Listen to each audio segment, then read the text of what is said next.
Hi friends, అందరికీ నమస్కారం. Welcome back to employees news today channel. ఉద్యోగులు, టీచర్లు, పెన్షనర్లకు సంబంధించిన ముఖ్యమైన అప్డేట్స్ అన్ని కూడా మన ఛానల్ ద్వారా ఎప్పటికప్పుడు తెలియజేయడం జరుగుతుంది. మరొక ఇంపార్టెంట్ అప్డేట్తో మీ ముందుకైతే రావడం జరిగింది. వీడియో పూర్తిగా చూడండి, అలాగే తప్పకుండా లైక్ చేయండి. మరిన్ని అప్డేట్స్ కోసం ఛానల్ వెంటనే సబ్స్క్రైబ్ చేసుకోండి. ఇంక వివరాల్లోకి వెళ్ళిపోదాము. ఉద్యోగ పెన్షనర్లందరికీ డిఏ పెంపు వివరాలు వీడియోలో తెలుసుకుందాం.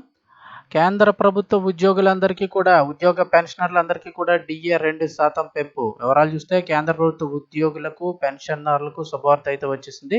కరువు భత్యం డిఏని అయితే కనుక 2% మేర పెంచుతూ కేంద్ర కేబినెట్ శుక్రవారం నాడు నిర్ణయం తీసుకుంది.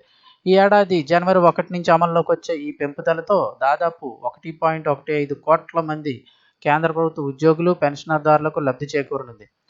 ప్రధానమంత్రి నరేంద్ర మోదీ అధ్యక్షతన జరిగిన కేబినెట్ భేటీ అనంతరం సమాచార ప్రచార శాఖ మంత్రి అశ్విని వైష్ణవ్ కేంద్ర మంత్రివర్గ నిర్ణయాలను మీడియాకు అయితే వివరించారు. టీఏ సవరణ తర్వాత ఈ భత్యం మొత్తం మూల వేతనంలోని 53% నుంచి 55% అయితే పెరగనుంది. అంటే 2% పెంచారు కదా, 55% పెరగనుంది. తాజా నిర్ణయంతో కేంద్ర ప్రభుత్వ ఉద్యోగుల వేతనాలు పెరుగుతాయి. లక్షలాది మంది పింఛన్దారులకు ప్రయోజనం చేకూరనుంది. గత ఏడాది జూలైలోనూ డిఏను 50 నుంచి 53% కేంద్రం అయితే పెంచింది. కేంద్ర ప్రభుత్వ ఉద్యోగుల డిఏను ఏటా 2 సార్లు సవరిస్తూ ఉంటారు. పెరుగుతున్న ధరలకు పరిహారంగా ఉద్యోగులు, పెన్షనర్లకు ఈ భత్యం అందజేస్తారు. సో కేంద్ర ప్రభుత్వ ఉద్యోగులు, పెన్షనర్లకు డిఏ పెరిగింది. మరి రాష్ట్ర ప్రభుత్వ ఉద్యోగుల డిఏ బకాయిలు ఎప్పుడు ఇస్తారు ఏంటి అనేది చాలా మంది ఎదురు చూస్తున్నారు.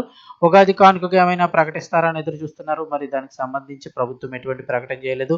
మరోసారి కేబినెట్ సమావేశం కూడా ఉండడం జరుగుతుంది 3వ తారీఖున. అయితే కనుక మరి ఏదైనా నిర్ణయం తీసుకుంటారనేది అయితే చూడాల్సి ఉంది.